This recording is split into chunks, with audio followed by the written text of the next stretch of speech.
In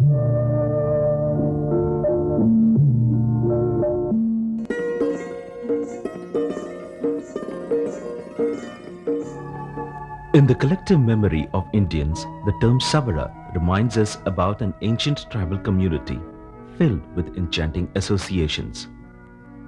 They are a pristinely pure and primitive tribe living in and around the deep forest and hills amidst nature's plenty.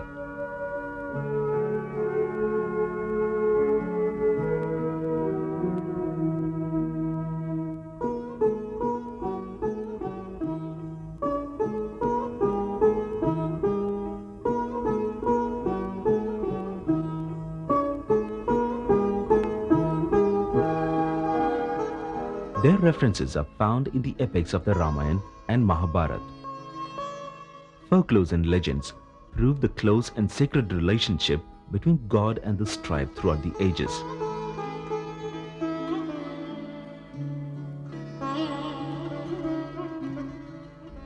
During the age of Tretaya, according to the Ramayana, Lord Ramachandra accepted the invitation to be a guest of the Sabara community and honored the Sabara king Guhaka. The Lord did not create any barriers with this tribe. He ate the wild berries from the hands of an old Sabara lady who first tasted them before offering to the Lord. All this lent a special dignity to the tribe. During Dwapar age, Lord Krishna was killed by Jarasabara's arrow. He blessed him so he would be born as his devotee in his every birth, and thereafter follows the link with Jagannath culture. During the Koli, the last ages, Lord Jagannath was worshipped by the Sabara king called Vishwabasu in the form of Nila Madhav. Soon after, the Lord became the state deity as well as being considered as one of the forms of Lord Krishna. So the Sabara dynasty of worshippers were treated as a sacred caste. The Daitapatis of Puri are the descendants of Vishwabasu Sabara and the present-day representatives of the Sabara tribe.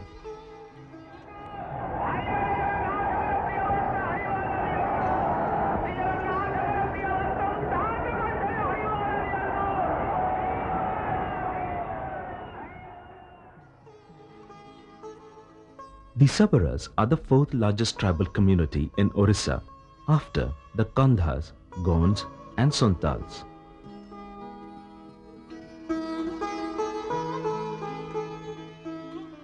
Historians believe that the tribe originated in the Indus Valley and migrated to the Gangetic Plains. Then, the community gradually spread to the northwestern, eastern and southern parts of India up to the river Godavari. A stray group split itself from the large body spreading across the central province and settled in clusters around Mount Gandhamardhan in Orissa. From western Orissa, another group gravitated towards south. Most probably, this splinter group that journeyed southwards today form the Saura community in Koraput and Gajapati districts of South Orissa. Saura and Langia Sauras bear a marked difference in their costumes and cultures. Some historians, however, regard the Saura sect as a primitive section of the Grand Sabara tribe, on the basis of their traditions like worshipping of stone deities and Nila Madhav. The tribal groups of Simlipal of Mayurbhanj and northwestern parts of Orissa, like the Lodhas, Hilkhadiyas, Bhumijas, Bhuyans and Juangs, also make a claim of having originated from the Sabaras. Ethnographers are still skeptical regarding the classification as Sabaras, since the living style of these groups is too primitive and far removed from the mainstream Hindu culture. The Sabaras also travelled across the western Orissa along the river Mahanadi and then settled down to the central and coastal parts of Orissa. They are largely found in the central districts of Dhenkanal and Ongul. Evidence exists of the Sabaras ruling the two Gadajat states of Dhenkanal and Palalohada. The name Dhenkanal is said to owe its origins to the word Dhenka Sabar. The Sabaras who migrated from central to coastal Orissa mostly inhabit undivided Cuttack and Puri districts, lead a life of extreme destitution.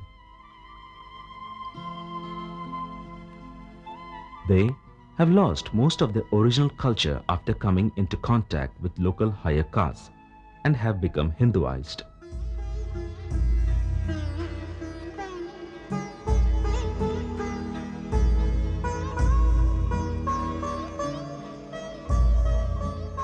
In course of their settlement in different cultural regions, they subscribe to so many other cultural influences. As a result of which we find that in Vindhya region, they are having a different name, Sauraj, and in Orissa, when they entered, they migrate, some of them, they migrate to southwards, and they are known as Sauraj. And when they migrate towards the north in Orissa, they are defined as Sabaraj.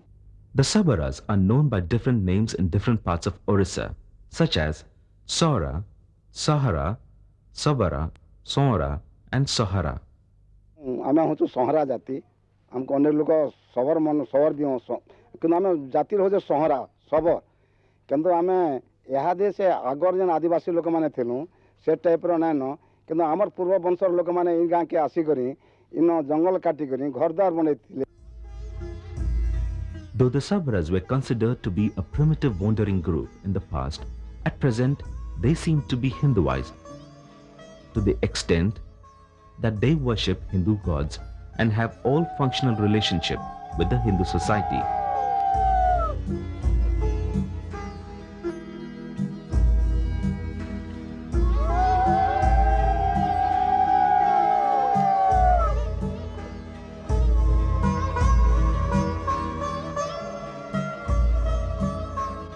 The tribe is divided into different exogamous groups called Vansha.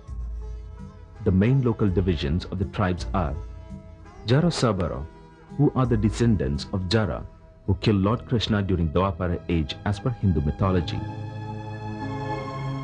Basu Sabara, who are the descendants of Vishwabasu Sabara. This Basu Sabara is recognized in Hindu tradition as the first devotee of Lord Jagannath. Legend has it that a Brahmin named Vidyapati was sent in search of Lord Krishna by King Indradyumna. He found Basu Sabara secretly worshipping the deity. This Brahmin won the confidence of Basu Sabara to locate and bring Lord Jagannath to Puri after marrying his daughter Lalita. Since then, the Vishwavasu Sabara community shifted to Puri, worshipping Lord Jagannath. During the Rath Yatra and bathing festival of Lord Jagannath, the descendants of Basu Sabaras remain in sole charge of the deities and form an important class of sevakas.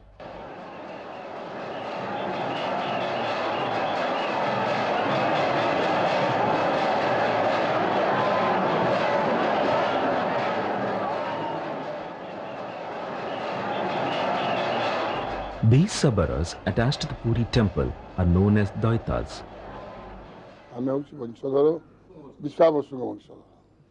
आमर ये जो दैता सेवा ये सेवा आमर सत्य जुगर आमर पूर्वपुरुष थे जड़े राजा आपणकर तृतीय हेले से बानर जहाँ को अंगद रूपे जानते आपण मैंने द्वापर हेले जारा शबर एवं कली जुगर हेले आम Daitapati. Patara Sabara are the leaf-bearing Sabara, now almost extinct. Ghumara Sabara play a musical instrument known as ghumuras. Finally, Kirat Sabara. They are the descendants of Kirat Sabara. The population of the Sabara, which was 2,40,344 during 1971, increased to 3,29,207 in 1981. According to the 1981 census, they constitute 5.56% the total tribal population of the state.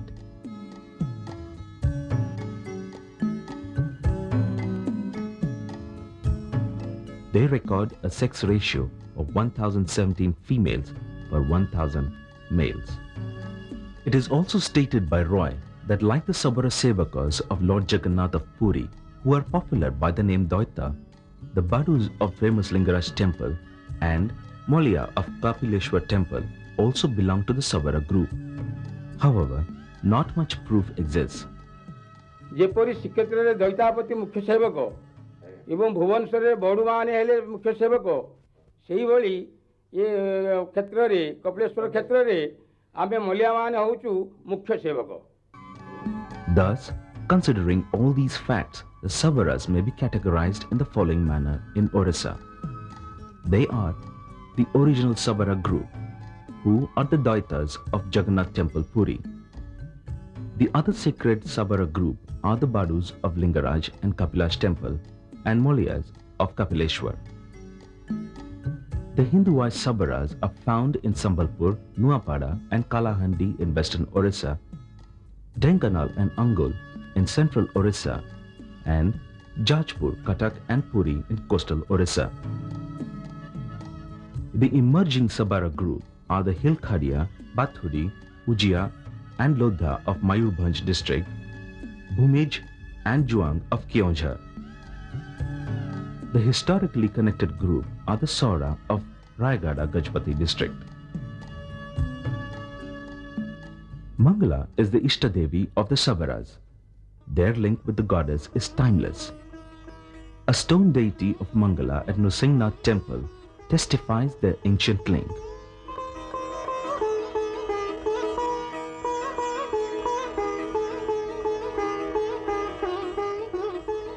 एठी कोण हैला ना आगो काल रे सबर माने रहुतिले city गोटे बालीघाट थिला ता ना होची जमुना कोंदनी ताकू से कोंदा खोलो खोलो ठाकुर को पाइथिला एठी आगरु सबर माने पूजा करूथिले परे आमे ब्राह्मण माने पूजा करूछु.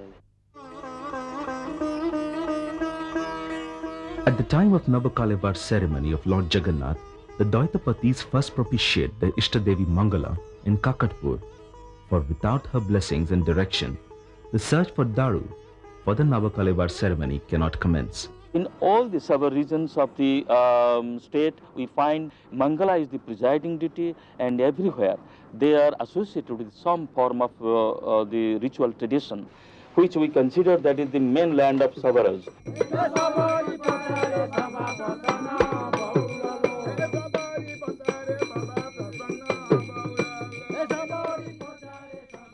The Savaras at present have no language of their own. They have adopted the language of their Oriya neighbors and speak Oriya, and no tradition that they ever possessed. The Savaras are dark complexioned. They resemble the neighboring lower caste people as far as their dress and ornaments are concerned. Poverty has forced their women folk to relinquish the traditional brass bangles and take to wearing necklaces made of glass beads.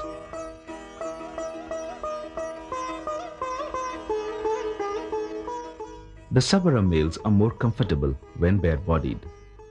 Traditionally, they do not set up a village in its true sense. Groups of people band together in what can best be called settlements. Such isolated settlements are situated at the outskirts of some high caste village or forest and are known as ward or sahi. The houses are rectangular in shape and are made of locally available wood and stone and plastered with mud. They are almost never arranged in rows. These single-roomed houses are used for all purposes. The interiors are dark, as most houses are windowless. At times, a small part is partitioned off for sleeping. The house can boast of a few household articles made of stone and rudimentary aluminum utensils.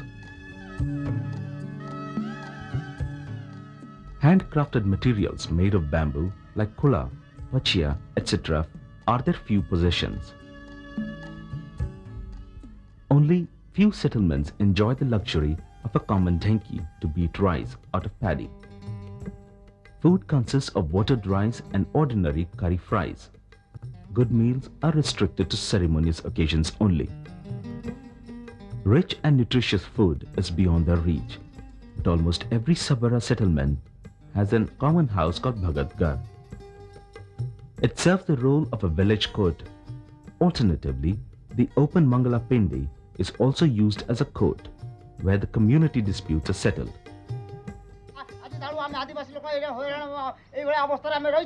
ମୋ ସ୍ୱାମୀ ମତେ ସବୁଦିନ ବାଡଉଛି ମଦ ଖାଇ ଆପଣ ଟିକେ ତାର ବିଚାର କରନ୍ତୁ କ'ଣ ହେଲା ମା ମଦଖିଆ ସରକାରଙ୍କର ବନ୍ଦ ଥିଲା ଏପର୍ଯ୍ୟନ୍ତ ସେ ଆମ କଥା ମାନିଲାନି। ଆରେ ଭାଇମାନେ ସମସ୍ତେ ତ ଅଛ ଆଜି ତା ପାଇଁ ପଛକୁ ବିଚାର କରିବା। Family forms the smallest social unit of the Sabara society. The father is the head of the family. The daughters are entitled to their maintenance only up to their marriage. Widows in the family are looked after so long as they are not remarried. For their livelihood, the Sabaras are fully dependent on forests, collecting roots, herbs, and other forest products. Cutting wood from jungles and selling them in the nearby villages is almost their daily occupation. Collection of mohua flower is done exclusively by women and children. The mohua flower is an extremely useful ingredient for preparation of wine and other food products. Wage earning is gradually replacing some of these primitive enterprises. Very few Sabaras own a land. They occupy the forest land and have been living on it for generations. But most Sabaras do not possess any legal document to endorse the ownership of the land. Several are even landless. In recent times, the government is making active efforts to distribute pattas or record of rights and introduce several schemes for their rehabilitation. मझीपड़ा एवं Chandia दुईटी revenue village देखना शबर 200 300 शबर बस्ती बास करती से माने भूमन थिबारु सरकार सेमानंकु घर ढिह पट्टा जोगाई देवार व्यवस्था करा जाउछि. In some parts of central and coastal Orissa, Sabaras have been provided with some land on lease basis to cultivate. Although the cultivation is not one of their primary occupations, they do grow paddy, groundnut and some vegetables, thus marking their entry into agriculture. Modern technology in agriculture still remains elusive to them. The Sabaras of southern and western Orissa are mostly forest dwellers, depending on podu or / cultivation. It involves a process of clearing the forest by family members to grow crops like maize, janha, etc.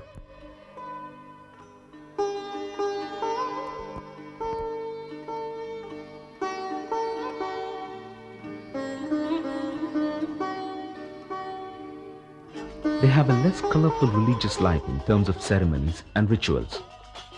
The ceremony of substance they celebrate is Gahma Purnima. Their poor economic condition is the primary reason for the dearth of rituals and ceremonies among them.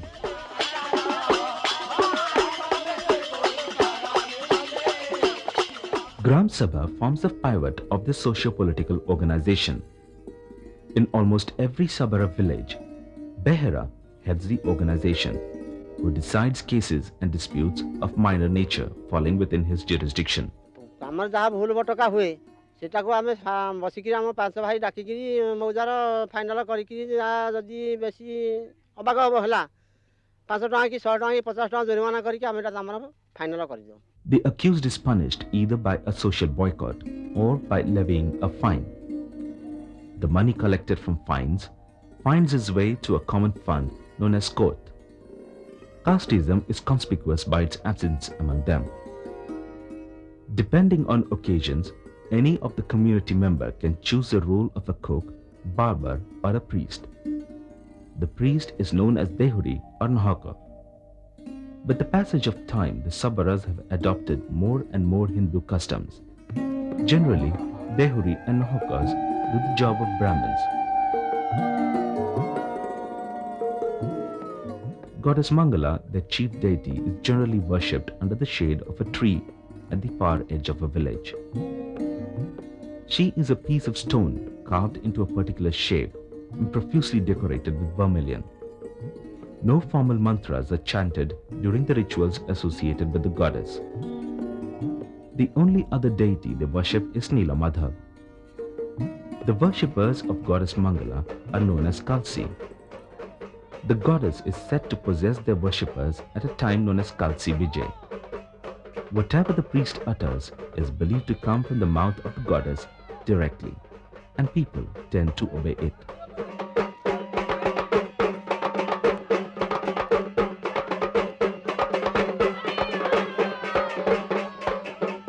Ghumra dance is a very popular dance form practiced by the Sabaras.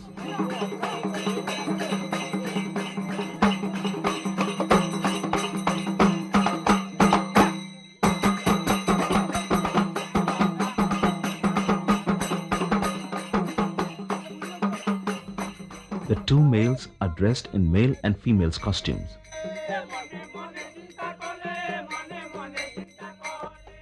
They dance to the rhythmic beats of the Ghumra drum. The dance has another popular name, Sabar and Sabaruni. The Jumudalo song sung on these occasions depicts the theme of the origins of the Sabara tribe.